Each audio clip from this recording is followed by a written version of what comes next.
Hello, everybody. Welcome to another episode of Eating at a Meeting. I am your host, Tracy Stuckrath, founder of Eating at a Meeting and Thrive Meetings and Events.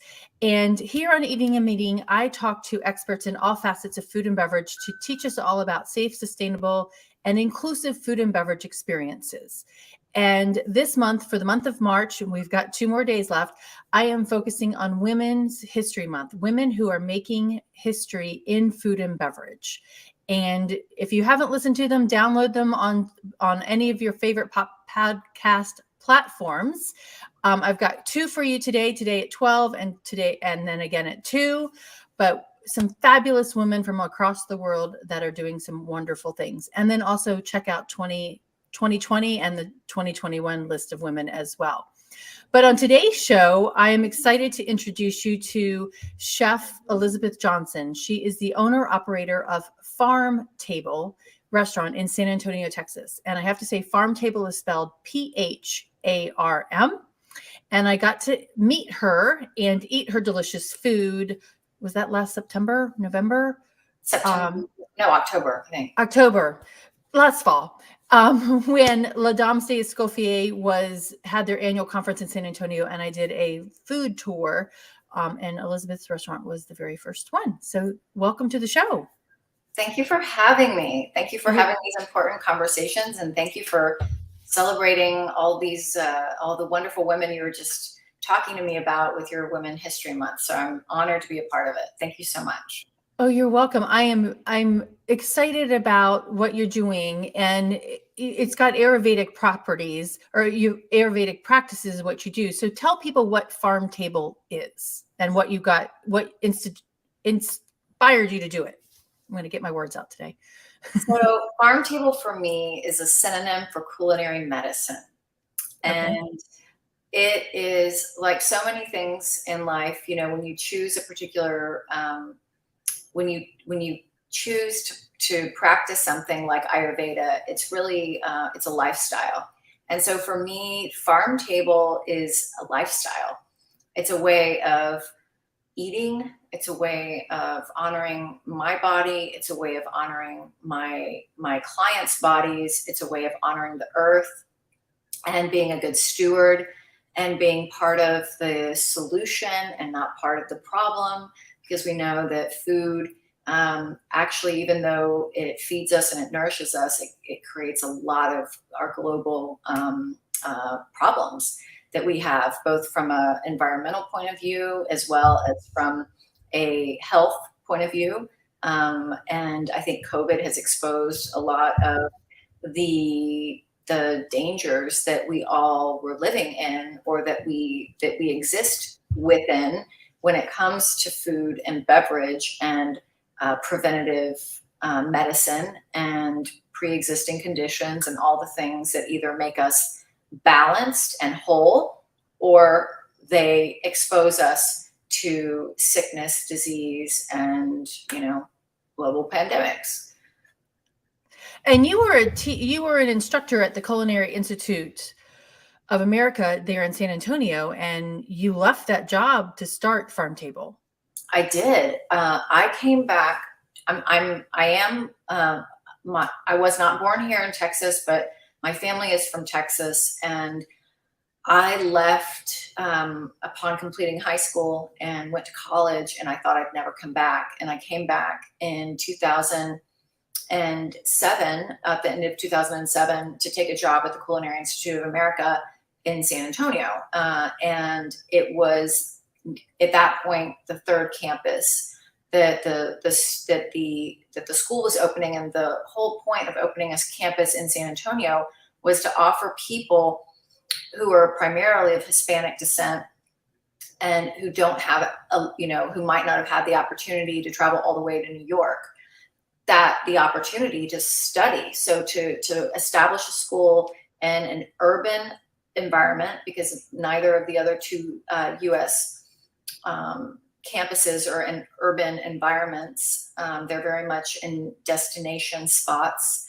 And so the idea was, let's try to affect the amount of people who are of Hispanic descent, who PS make up the majority of the food and beverage industry in the United States, yet at the end of the day, realize a very small percentage of executive leadership roles. So it was really, Right. it was a movement. It was an educational movement that called El Sueño that brought the CIA to San Antonio from a philanthropist named Kit Goldsberry, who gave the CIA, I think, the largest culinary donation in history to bring this school Wow. here.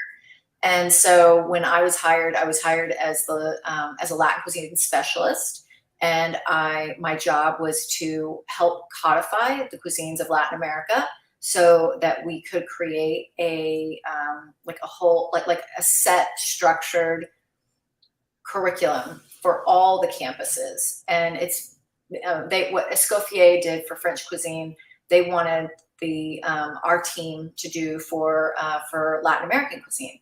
And so Wow. I have a background in anthropology. I have studied anthropology, Mesoamerican anthropology, and sociology. And I lived in Mexico, and I've lived in other countries in Latin America as well. And I went to cooking school in Mexico. So when I went to Okay. cooking school in Mexico, I also did a course at the UNAM at the same time, which was all about pre-Columbian cuisine and indigenous cuisine, like of Okay. today. And so that has always been what inspires me. That's always been really my passion, and I think my strength. And then it wasn't until after I began working at CIA, I went through a divorce. I was raising 2 young children all by myself and working full time at the CIA. And it was just kind of like this self discovery that I did for myself. And that's how I found Ayurveda. But if I had not had the base of Mesoamerican anthropology, and if I had not taken that course in Mexico with regard to indigenous cuisines throughout all the republics of Mexico, I would not have understood Ayurveda as well as I did. And that's what Mm-hmm. was so that's what was so poignant, is that I said, wow, this is really incredible. So you have different continents and you've got people speaking different languages, yet there's this primordial language that traditional civilizations understand with regard to the healing properties of food. Mm-hmm. And it was really powerful to me, and it gave me the impetus to study more about that with regard to India, with regard to China, with regard to other areas of the world, the Middle East. And I just it's something that just fascinates me, how it's all interconnected, the different the different ingredients that and the different attributes that ingredients have and how they can heal the body. So I went into a meditation session, and I had this vision that I was going to heal people with food. And when I came out, I quit my job and I started building Pharm Table. And I've never looked Wow. back, but it's been a very challenging road. I think it's really challenging for single mothers, entrepreneurs to start businesses, Mm-hmm. especially a food business, and then season or add to that zero capital and zero funding. So I did everything that I have today. I've bootstrapped, and I've had to build from absolutely dust into into something real and tangible. And it's been the most rewarding and the most challenging experience of my whole life.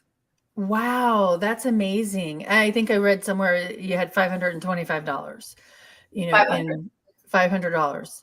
Well, and there was I think, I don't remember where I read it, or so, and maybe it was in the Dish and Dames. You said something about hiring female chefs. For you have an entire female team. Is that correct?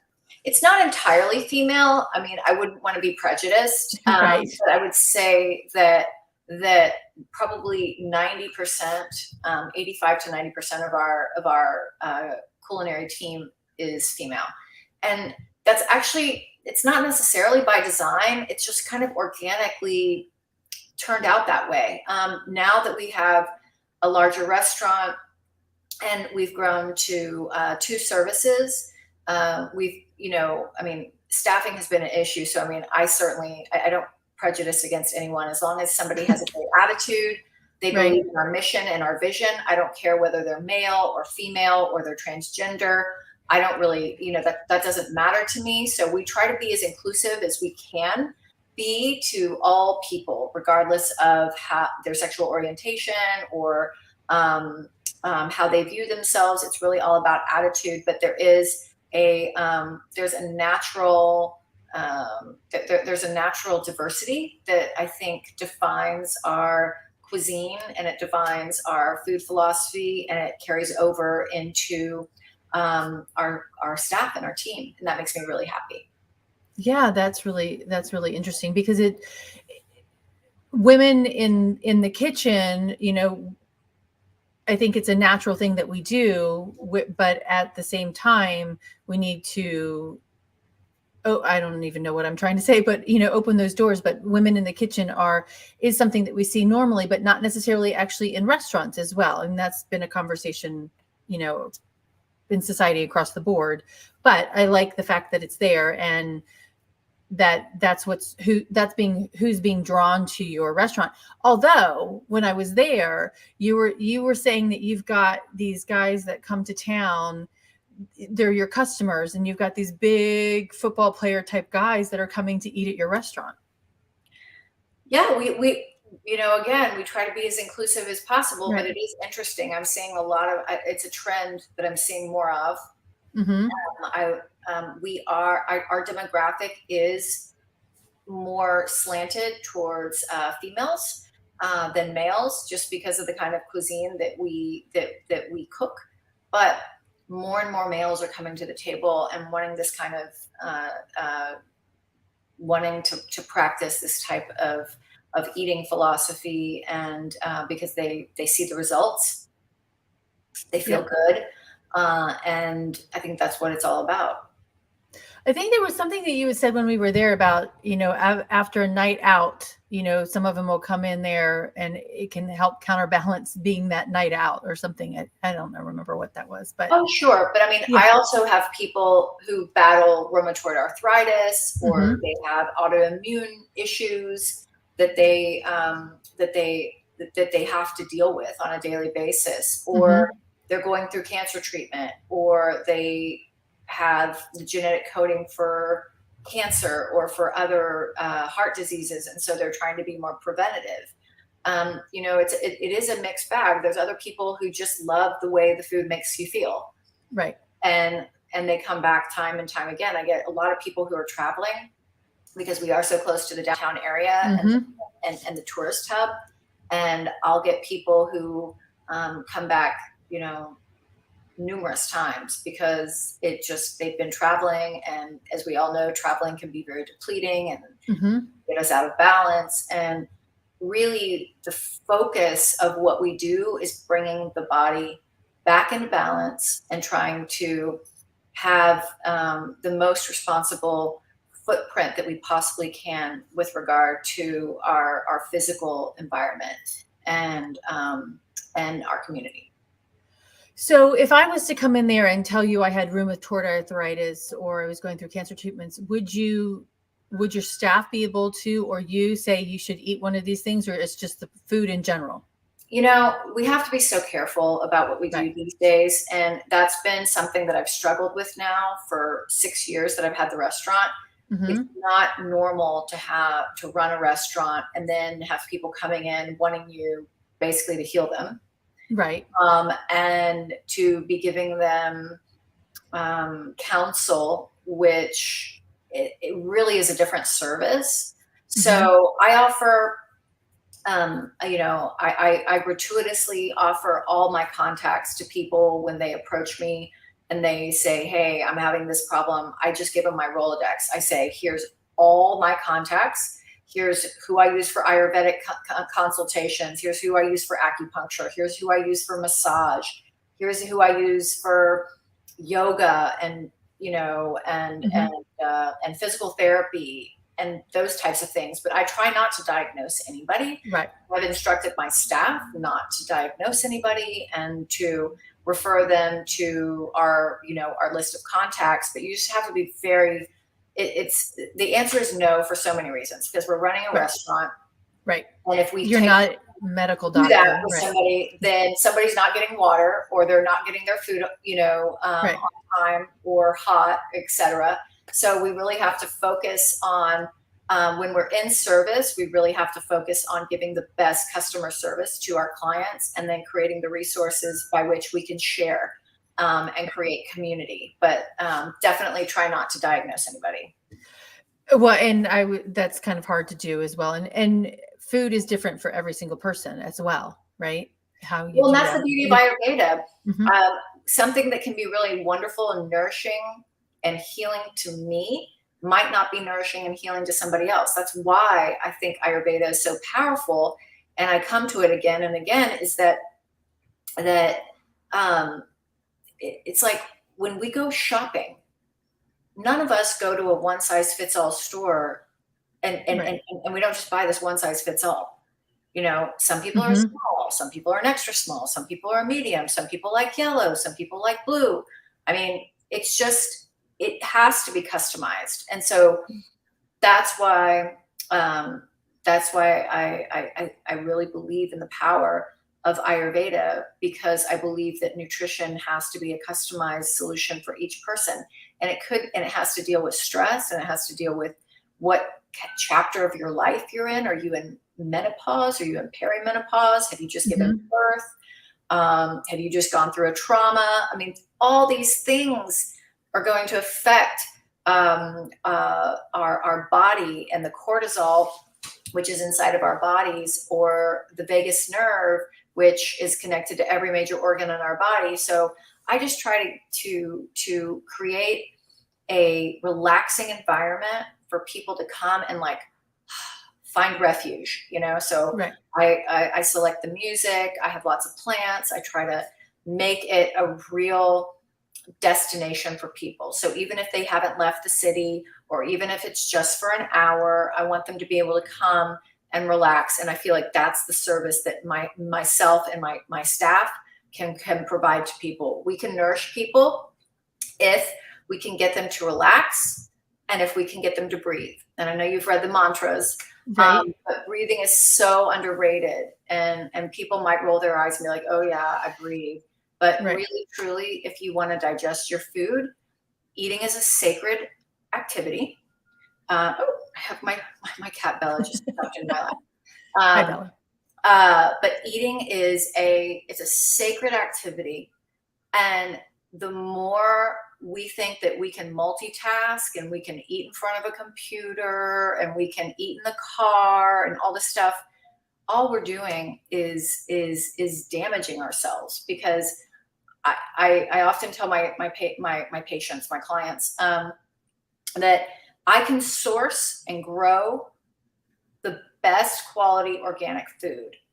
We can take all these Ayurvedic methodologies and all this ancient wisdom with regard to how you combine ingredients and how you mix in certain spices to create nutritional synergies and yada, yada, yada. But if you are not going to meet me halfway, and if you're not going to breathe, and if you're not going to chew your food, and if you're not going to treat eating as a sacred activity, I can't help you. Wow. It's so incredibly important. I mean, if you want to count, you don't waste your time on like counting macros or counting, things. Just breathe.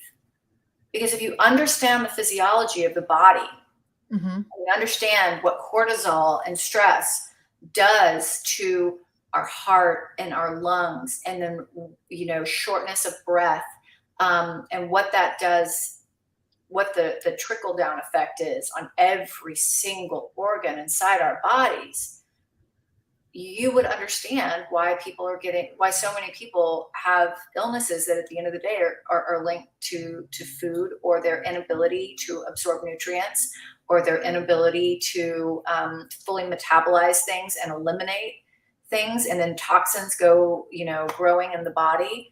And so it's very, very simple. It's so simple that we don't need to complicate things. we can just keep everything really, really simple. And if we just focus on something that every person in the world can do, everybody can breathe. And everybody must breathe. Everybody can chew their food. Mm-hmm. Everybody can take a breath in between each bite. Well, and it makes me jump to meetings and events, right? We have a 15-minute break to get from one breakout session to another, or lunch is 45 minutes, and we're going to run in here, we're going to have a keynote speaker, we're going to eat, and then we're going to run to the next thing. And I remember one of my clients is like, I had 30 minutes for breaks, and her boss came in and says, nope, we got to cram all this education in here. We only have a short amount of time. You only get 15 minutes or 10. Even she actually knocked it down to 10 minutes. I'm like, that's not enough time for somebody to leave a room, go to the bathroom, and get back to another room. How about our kids in school? Right. Yeah. How do we expect them to learn if they're not, if A, we're not giving them the right food, but then B, we're not giving them the time to eat it. Right. I'm sure that there's a lot of other people listening to this podcast that are moms, and I can't tell you, I'm sure we can all raise our hands. How many times did your kid come home with food still in their lunchbox? I didn't have time, or they didn't give me time, or et cetera. And so it's just important that we, when you think about every when you think about every religion in the world, there is this, prayers are made before meals. It's the way that we humans celebrate important events. We gather together around tables. We break bread together. We pray. Why are we not like connecting the dots and realizing that daily eating needs to be a sacred activity?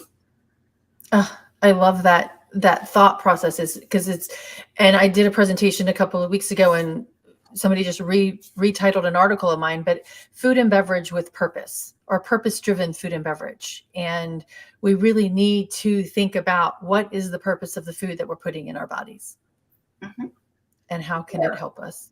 And, even if you're by yourself, I try to go out and, on my back porch or my front porch, I try to leave my phone away when I'm eating. And if, God forbid, we're all busy, but if I can't take 10 to 15 minutes to just like look at the sky and chew my food, or look at my garden, or look at my pet, or just stare into outer space and veg for a minute, and or contemplate my day. We can all take 10 to 15 minutes. And if we can't, then we probably need to reevaluate what we're doing. Very true. Very, very true. So what are and when I look online at your website, the mantras, so you've got 10 mantras, the first being breathe and be mindful, which Holly Duckworth, that's right up your alley. She's a mindfulness expert. But what are the other, I know you've got 10 on there, but can you point out a couple of other ones that you think are really, really important? Not being that they all are important, but. Yeah, well, chewing your food. Chewing your food 20 to 30 times and taking a breath in between each bite is important, because I think that a lot of people in 2022 think about, is it raw? Is it cooked? But they don't think about the fact that every piece of food that you put into your body has to get cooked by your digestive system.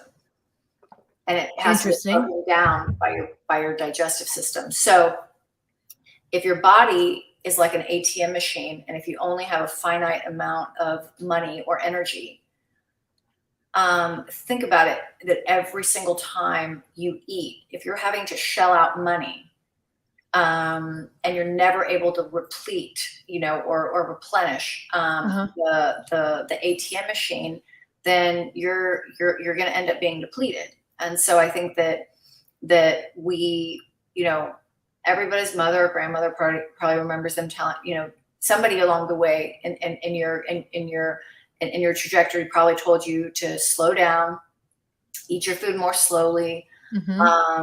And that's really important, because the digestive system can't take all of it. And then people overeat, and then they feel terrible. because the other mantra that I have in there is to only eat until you're 80% full. And I was going to ask you about that. Yeah. There's a lag between our stomach and our brain. So if you just put your fork down when you think you're getting full and just wait 10 minutes, it allows that lag time that catch up to happen between the brain and the mind. But from an Ayurvedic perspective, it is believed that you should that you should not that you need to be chewing your food so that you can activate the enzymes, which are activated by the force of the mandible. Chewing, that action of chewing actually releases enzyme in the stomach in the form of bile that allows your stomach to help break down that food more. So the more you chew, the more of that bile you're allowing your stomach to produce and create, which is another, it's an assist that it has for breaking the food down.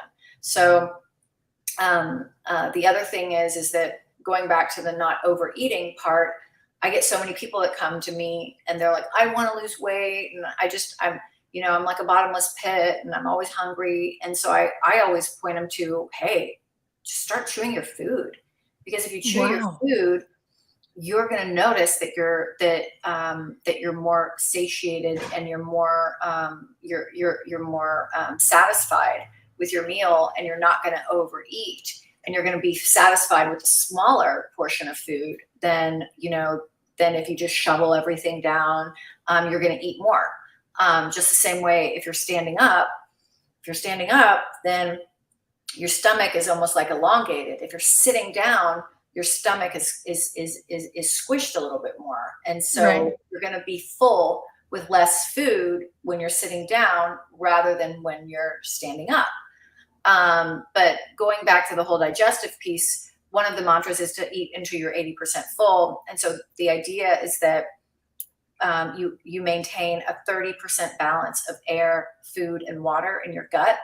Mm-hmm. So not over drinking, not drinking too many liquids when you're eating, because again, we don't want to dilute that bile. We want that bile to really be there to break down our food. And the other thing that we need is, and if we're chewing our food, then we're actually creating saliva.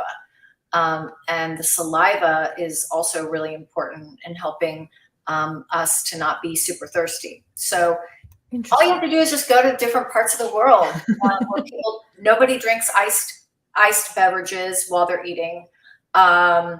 People drink very small amounts of water, or they drink hot liquid and they drink very small amounts of hot liquid. They drink before they eat. They drink after they eat, but not during, the meal. So these are just, all you have to do is just look at the practices of other cultures around the world and learn from that. Wow. That, and instead of us like slurping it down and eating super fast. Right. So,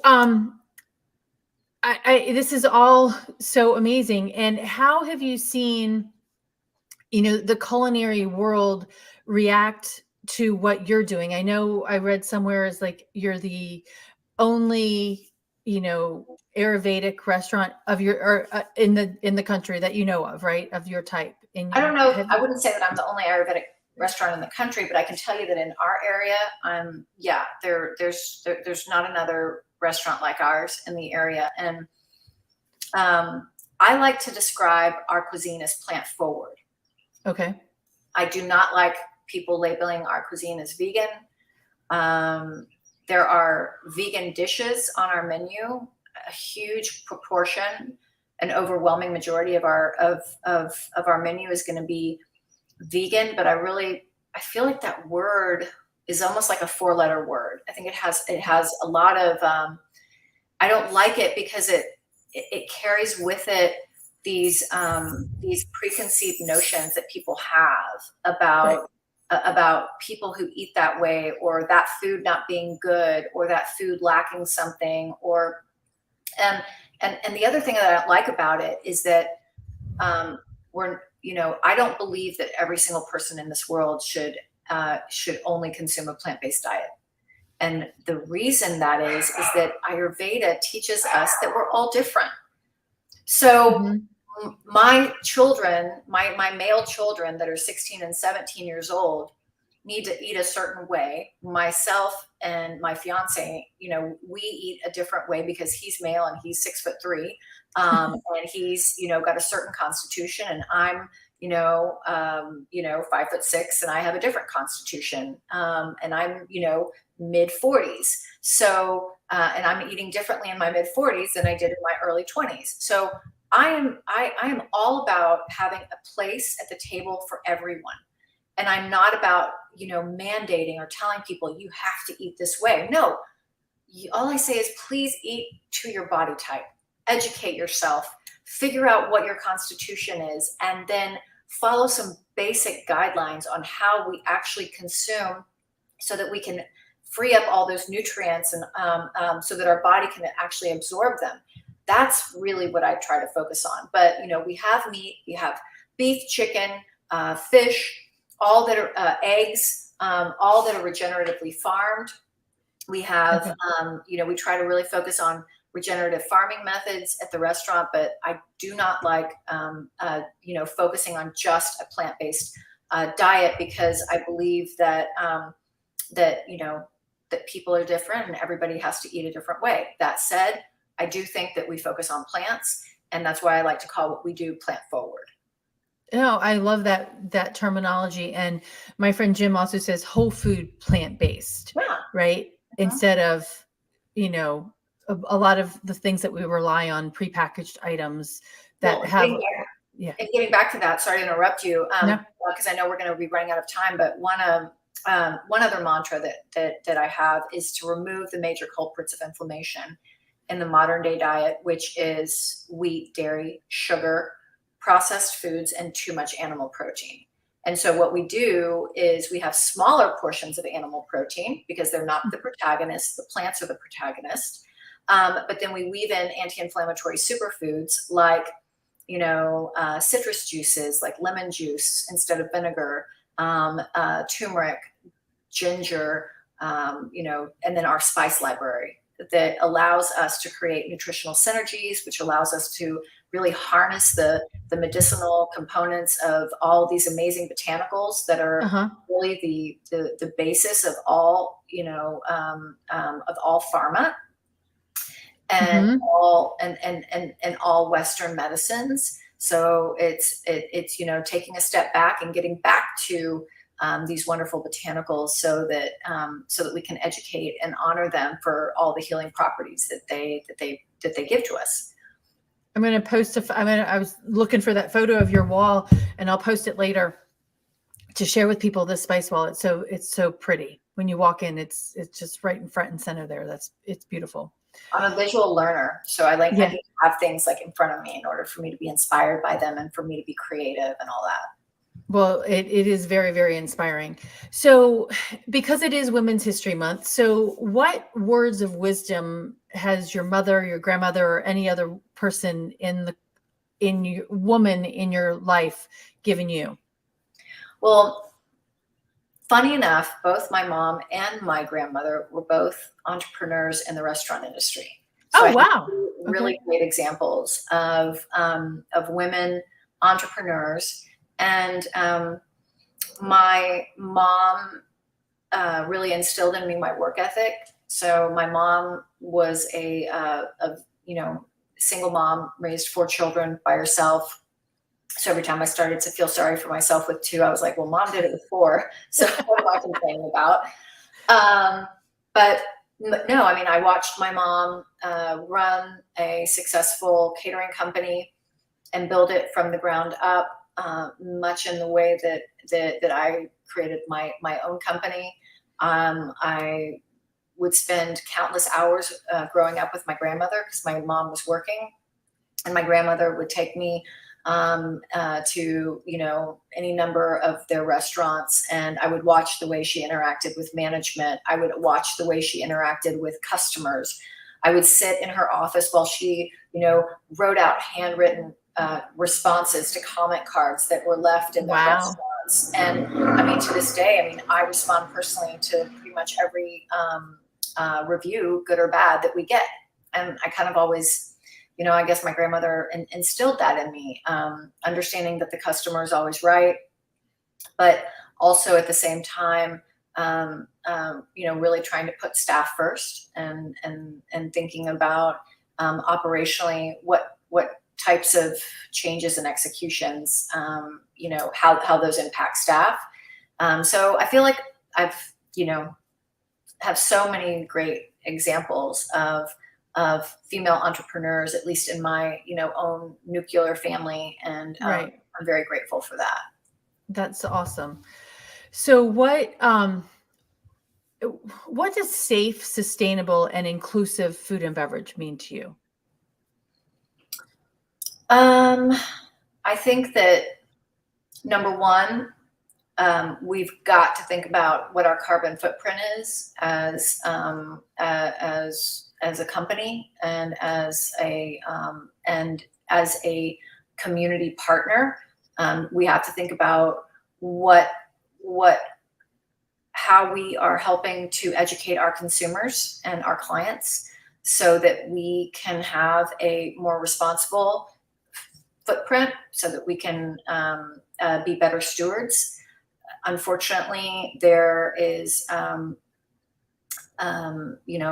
it's very hard to recycle certain ingredients, certain items, and so it makes it very challenging for operators, the bigger you get, to make those really good decisions that at the end of the day have a trickle down effect on landfills and et cetera. So what we do, I'm really proud of it, but I'm also very aware and cognizant that the bigger we get, the harder it will be to do some of these things. And it costs money, and it's just something that I've built into our bottom line. And I know not everybody thinks that way. And so I struggle to think about, is that something that should come directly from people? Or is it something that the government should begin to, institute or enforce? I do think that money is a great incentivizer. So I think that for people who have good recycling practices, repurposing practices, to be able to, give them some sort of an offset, because I think the food and beverage industry is probably the hardest industry for anyone to turn a profit in. And so I feel like there needs to be more awareness about that. But in our own personal operation, we anaerobically compost everything in the operation, and we have since day one. And we're really proud of that. And that is, it reduced, and then there are conscious things that we do in addition to having a glass and plastic recycling program with the city that we pay separately for. We also try to buy in a responsible way with small vendors, so that we can reduce that footprint. So it's exchanging of crates as opposed to things being wrapped in plastic, or it's just it's a constantly evolving thing. And now with COVID, right, anything that was before is not now. And every week it's like, oh, this week there are distributors out of XYZ. So you're constantly now having to be on your toes. And at the end of the day, you're running a business. And so when you can't get access to some of the things that you have in your inventory, it becomes a problem. So I don't know if that answers your question. Yeah. But I think that there's so many ways: buying local, circular economy, supporting other small local entrepreneurs and other small businesses. We do all of that. But I think at the end of the day, we all have to, we have to be thinking about, it's, how much trash are we really producing, and what are we doing to reduce that amount of trash, so that we know that we're, again, being part of the solution and not just part of the problem. No, I love that. And then, at the very beginning, when you were talking about inclusion, and you talked about your staff inclusion as well as your guest inclusion, and from what you just said too, it's the inclusion of who you're buying your products from, right? So I think all of that plays into what a safe, sustainable, and inclusive dining experience means, right? So yeah, and thank you. Yeah, and I've also said that when you buy at Pharm Table, think of it as a web, like a spider's web. Okay. And you are actually supporting other small Hmm. businesses that are in a local economy, and it's other artists, it's other vendors that are, providing a very valuable service. Maybe it's repairing our refrigerator or whatever it is, but Right. we're trying to support as many small local businesses as possible. That's fantastic. And you don't think about that. And here in my town, well, we won't get into that. It's, an event or whatever brings in, and it has, like you said, the trickle down effect on so many different businesses, not just one convention center, right? There's all these other jobs and resources that are utilized to do that, that it's not just what the face value of that is. So how do you want to be remembered in history? Hmm. Gosh, how do I want to be remembered? I would just like to know that I left the world a little bit better than I found it. That I made, that I helped make it better instead of make it worse. And I would measure that based on education and based on stewardship and being a responsible consumer and human being. That's awesome. That there's nothing wrong with that. And your mission to put more healthful food into more people's mouths and make the environment more healthful. How how how can we help you do that? How can other people do that? Following your footsteps. Well, I think that you need to vote with your forks. You need to Hmm. choose. You need to choose sustainable, regenerative farming. You need to plant a garden yourself. You need to get your fingers in the dirt. Which you just did, right? Oh yeah, my fingers are pretty dirty right now. And choose a lifestyle and a quality of life that really allows you to appreciate all the beauty of Mother Nature and all of the gifts that she bestows upon us, and not take it for granted, and really be mindful about what you're putting in your body and what you're spending your dollars with. That's really, really important across the board.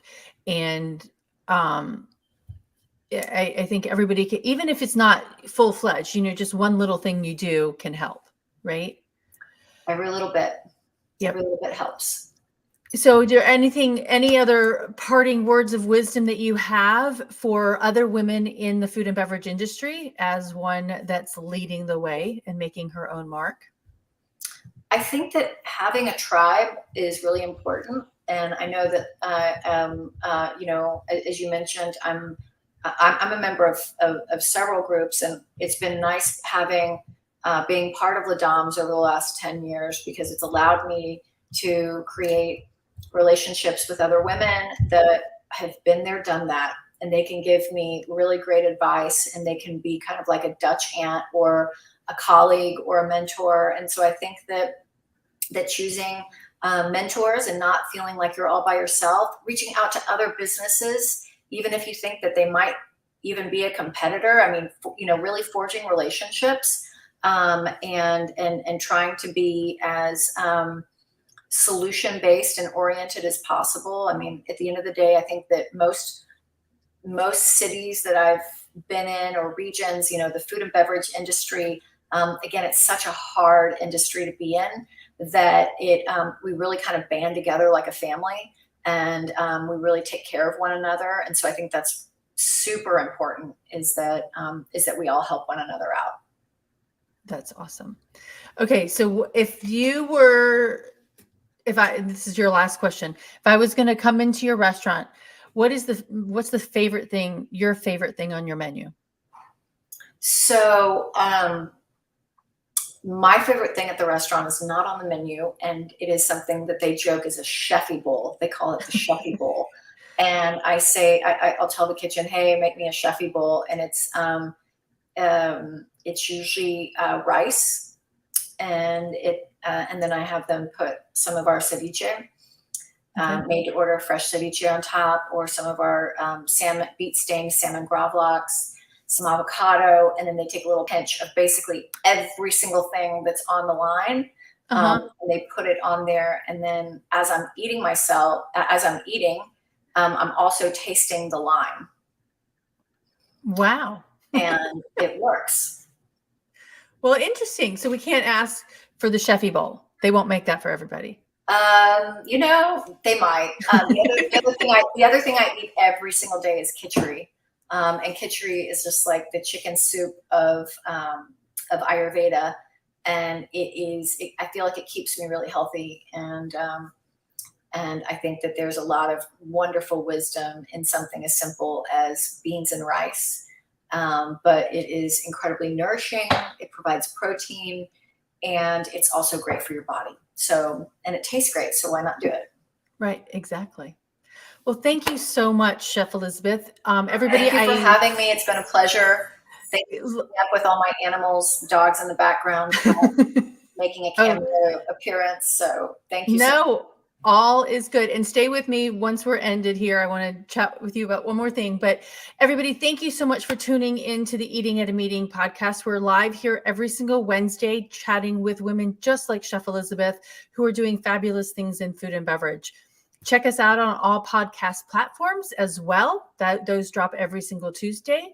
And tune in when we're here. And if you have any recommendations of who I should chat with, please let me know. Actually, and we have another episode coming up at 2:00 Eastern. So in just an hour and 15 minutes. So come on back here, find that link and rejoin us. And next week, we're going to be in April. So thanks everybody for tuning in. And until then, stay safe and eat well.